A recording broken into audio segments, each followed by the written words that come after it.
Thanks.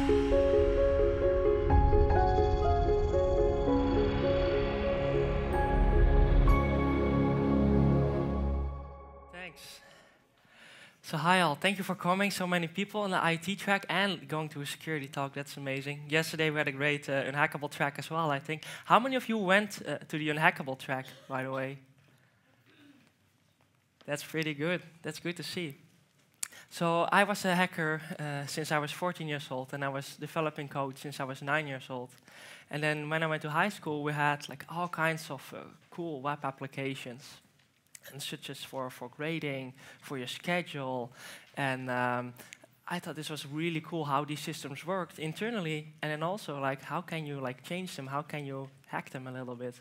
And so that's what I used to do when I was a kid of 14 years old. I would like go to these companies and help these organizations like fix their vulnerabilities to guys who were like 30 years old.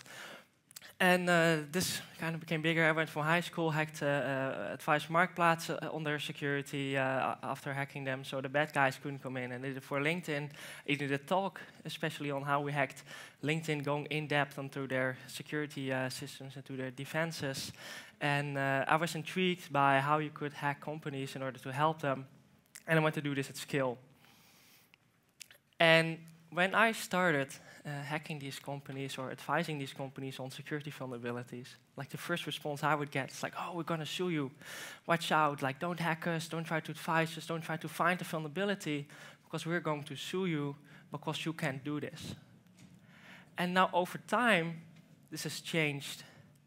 And the reason is that the amount of data leakages just exploded exponentially over time. And now these companies are actually seeking help from hackers to patch their vulnerabilities. Because the problem that we're trying to solve is that we're in a world with 7.4 billion people and 7.1 billion personal data records stolen. So this is crazy. This is a problem at world scale. So that's why I'm so glad that you're here. And so I did this presentation a couple of times, and the feedback that I got from people was, oh yeah, hacking, yeah, really cool presentation. The hacking was really cool. And I was like, okay, what did you learn from this? Well, hacking was cool. So I changed the content of this presentation a little bit. And so when you leave, I want you to take down 3 things. 1, hacking is still cool. That's what I want. And then I want to apply the new OWASP top 10 because it changed a little bit for APIs. And also I want to teach you how you can implement security logging with just open source technology and implement the new OWASP top 10. But we're going to start with a small recap of the security track. So how many of you have been to the talk about risk in the unhackable track?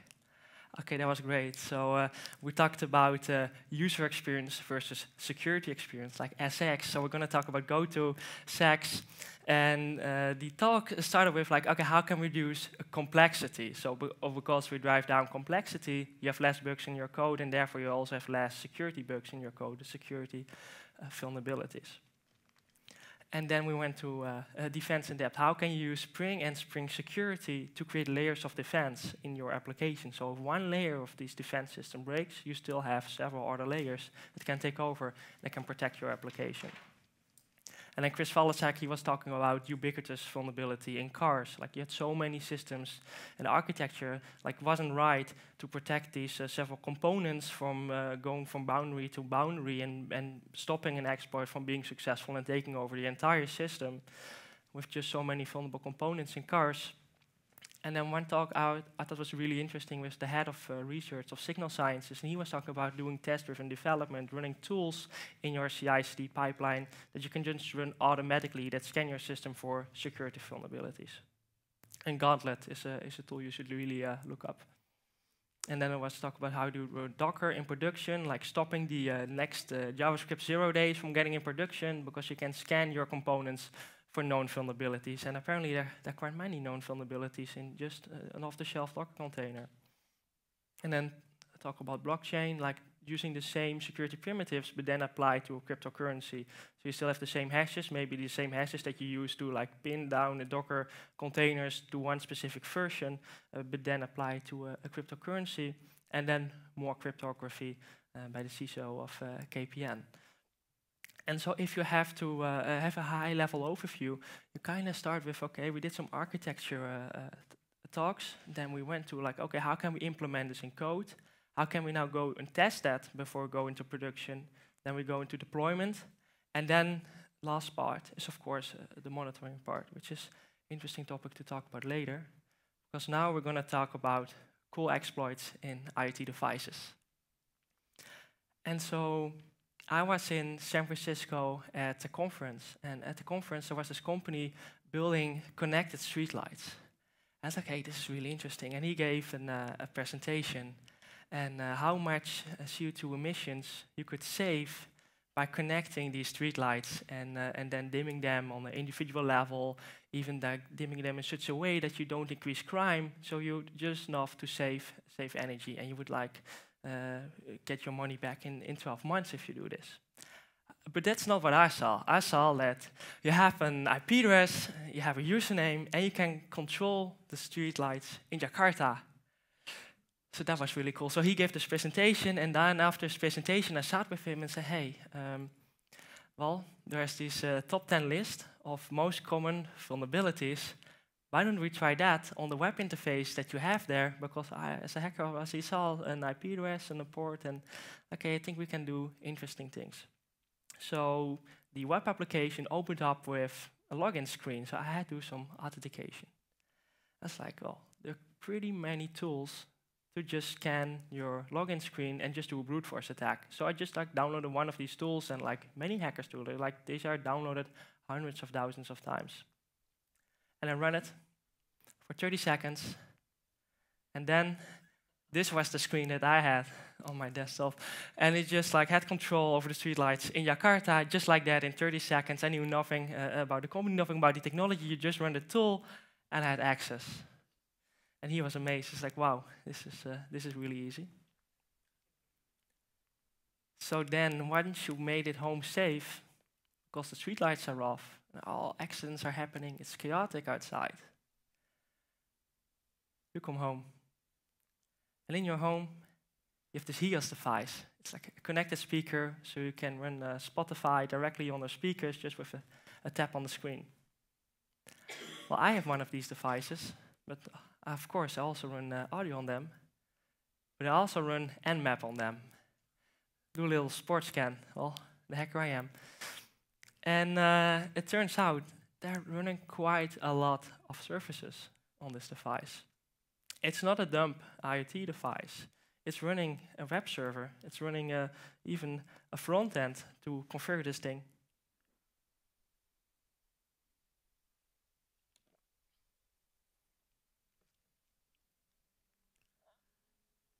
And Chrome's not secure. Kind of gave it away here.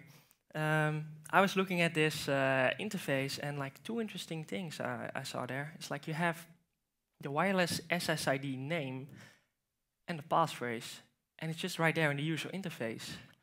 And that seemed to be interesting to me. And so I opened up the debugger, and so you could also get a list if you do the configuration of all the SSIDs that you have in the neighborhood that it finds. And so it's like, okay, we can do some interesting things. We have an IT device, it does AJAX, it has an API. It means we can apply the OWASP top 10. And well, let's try what we have here. And also I was doing an AJAX call to the get_config path. So I was running these in curl, in my IDE. And then I saw, hey, config type 10. Let's just try that out. Let's enumerate what we can get from this API.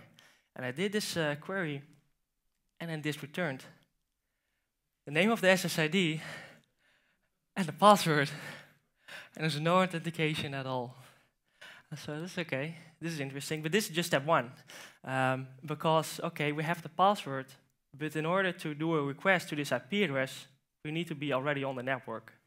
So, okay, having this, it doesn't really make sense, right? You need to have the password in order to do this request. So, well, we need to find another vulnerability here. So I want my code running in the browser, because if I can get my code running in the browser, I can do the AJAX call from there, And then I can just send the passphrase over to a domain or a server that I can control. And so the input is a list of all the SSIDs that it sees, and the output is the stable of the SSID names. And so let's apply the OWASP top 10 here. And so I want to ask you, what vulnerability do you think that we need to find here in this application in order to exploit this find a vulnerability? Yeah, it's an injection vulnerability. Well, what kind of injection is it? Yeah, that's good. That's good. So we need to find a cross-site scripting vulnerability in this page. So it turns out we can do that in a quite interesting way.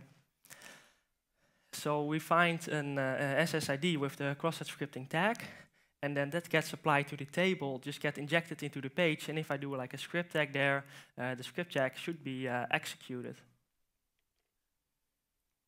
And so Android helps a little bit, so you can set up this portable Wi-Fi hotspot, and the name can just be anything.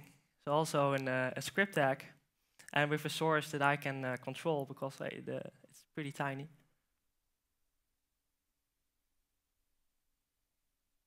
And so the script is hidden here, and then in the debug window, I see two calls to https bitsensor.io/x, and that's profit.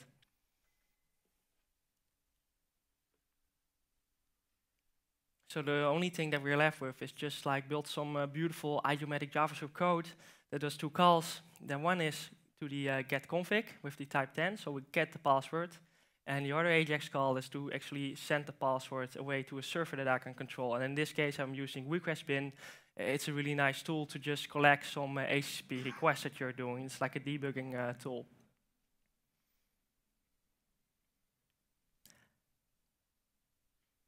And so this is what you have on the right hand of the screen. You have you have the victim, and on the left hand you have me as the attacker with the server that I can control. And so I just walk by with my SSID with the cross-site scripting tag in there. Boom, gets loaded in, and then once you refresh the page as the attacker, you have it, the Wi-Fi password. So that's how vulnerable this device was. And the challenging part is getting to get this vulnerability fixed. Okay, I was planning to get the vulnerability fixed before I was doing talks about this vulnerability. Turns out they don't really have a security team, so I couldn't even deposit my vulnerability anywhere, so they're not going to fix this.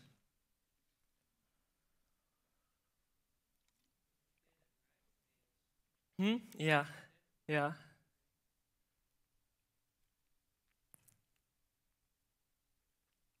So hacker meets Hales link.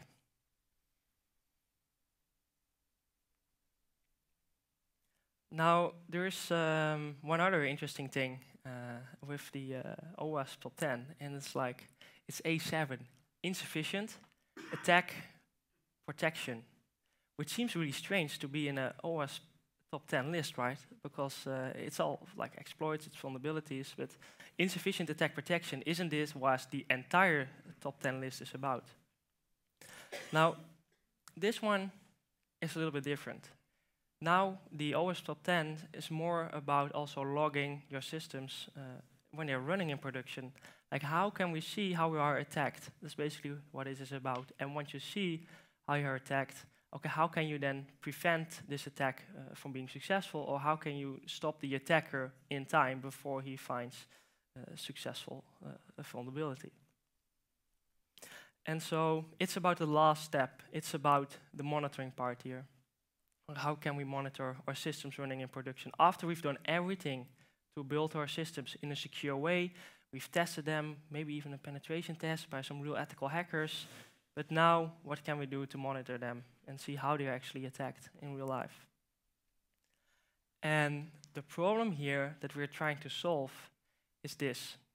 As an attacker, I can find a vulnerability on average in just minutes. And then in order to successfully exfiltrate data, I need hours to days. And that's really quick. Well, it's especially quick if you compare this to the day that it takes, to the time that it takes companies to find out and the security teams to find out they've been successfully compromised. On average, it's 8 to 9 months before you find out. So you do the attack in just days, you do the exfiltration in days, and then finding out takes the company 8 to 9 months. And if we are able to reduce that to also seconds or minutes or hours, okay, then the vulnerabilities are just less of a problem because we can act in real time and we can stop the hacker before he does malicious things, before he gets access to our data. And so this is the last thing that I want to get you when you're leaving. Like, how can we build a system that just sends you a Slack alert, a message, the moment that your application is under attack? It's just in real time, so it's just as quick as the attacker is attacking you. And how can we do that using only open source tools? And then we're going to do a demo, which is even cooler. And like, how can we automatically place the hacker in the sandbox? But let's just start with this. So how many of you are already using Elasticsearch? So that's good, and mainly using it for like logging and monitoring. And how many of you are using Kibana to like visualize your logs in real time?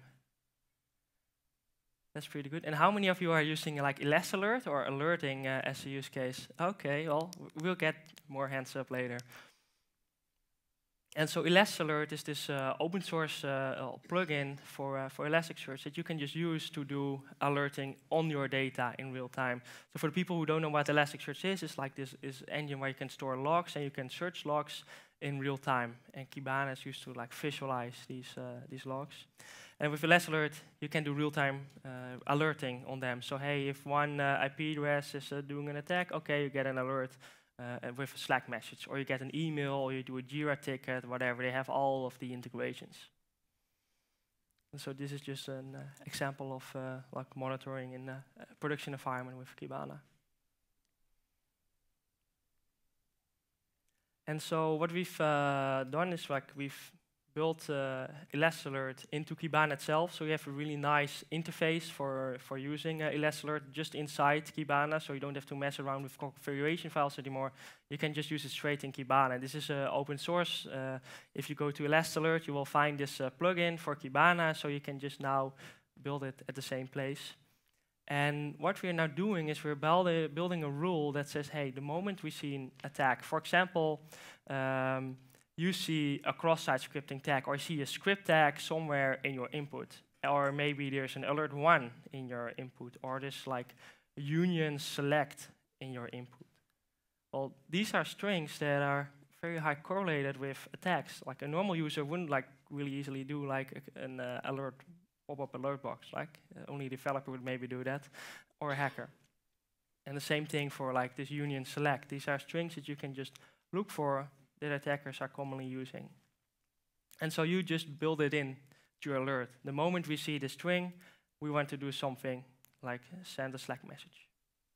And you can even run the test tool, which is really nice, so you can see how much alerts am I getting. If it's 300 per second, doesn't really help you find an attacker. But well, usually it's about like 5 a week. So if it takes you 5 minutes, it will take you like 30 minutes a week. And that's, I think, pretty reasonable. So in the end, then you get this message. And we can do more than just sending a message. Because if you know where the attack is coming from, okay, we can do cooler things, more interesting things. So I built a demo on top of Mesos, where you're running 2 versions of an application. And so like one version of this application went to the pen test, the secure version of this application. And the other one is the version that you just want to release. Like you want to release maybe like 2 times a week or 2 times a month, but the security team does the check every 6 months or 12 months. And now you have to make a decision. Like, do you want to release new functionality into production with the chances of being attacked and having a vulnerability in there? Or do we want to have a secure version of the application running in production, but wait another 11 months before people can use this new functionality? And so that's an annoying challenge, but we can actually solve that with open source technology. And so we can just run both containers in production. Like we can just do that, just containers, so we can run both versions. And then we can say, okay, all traffic goes to the newer version of this application. because you want to give everybody access to the new features. Now, what if we see an attack, and we know who the attacker is, and we have this load balancer in place? We can just take the IP address, for example, of the attack and say, hey, load balancer, redirect the traffic from this IP address that's known malicious to the safe version of my application and monitor it really strictly. Or maybe even don't have data in this version of this application. So you redirect the hacker and you just let him toy around in the system and you watch him and you let the hacker do the work and do the work for you to find vulnerabilities. So you now change the roles, like the hacker's now working for you in the difference of working against you. And you can have a little bit of fun with that even.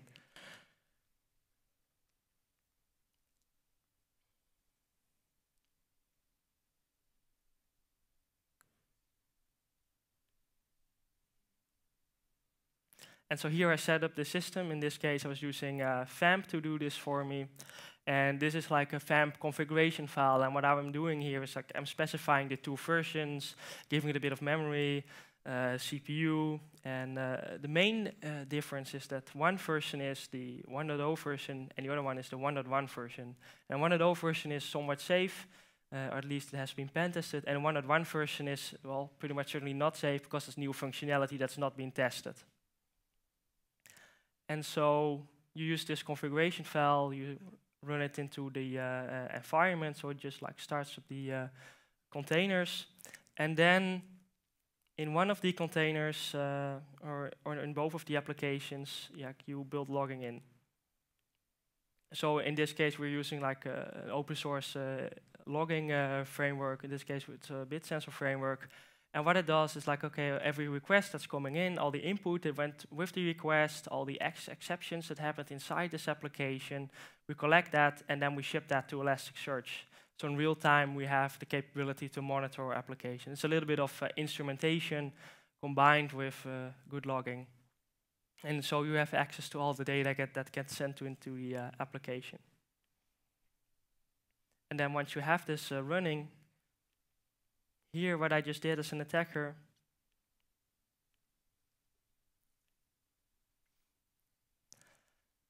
I try to do a SQL injection. Here it's union select. As an attacker, what I want to do is, okay, I have access to one table. I want to break out of the context of the query, and I want to append a new query to that.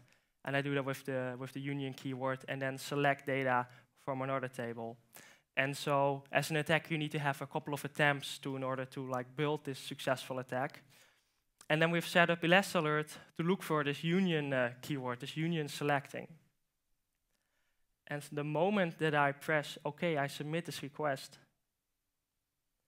ElastAlert goes off and sends me a Slack message. Say, hey, your application is under attack right now, and it's under attack by this specific IP, and this specific browser was used, and he was logged in with this specific session, and this is his username. So you have all information about this attacker. Oh.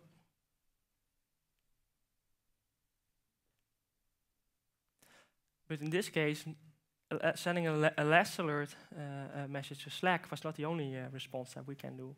We can also use a load balancer to take this session and redirect it to the sandbox version.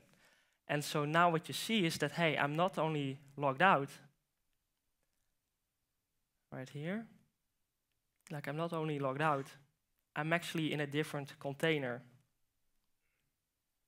So what FAMP did was instrumenting a load balancer. It's real time, okay, take the risk factor, which is in this case the session that's attacking me, take that risk factor, send it to the load balancer, and send all this traffic to the known safe version of my application. So now the attack is not going to the latest version of your application anymore that probably has vulnerabilities in there, but just going to the sandbox version. And now in real time, without having to do anything, the attack is deflected to the safe version of your application. And it's just open source tools that you can use right now. You can even implement it with the logging that you already have in the system to successfully deflect attackers even before the attacker is successful, while knowing everything about the attacker while he's just toying around in the sandbox that you've created, and just with open source tools.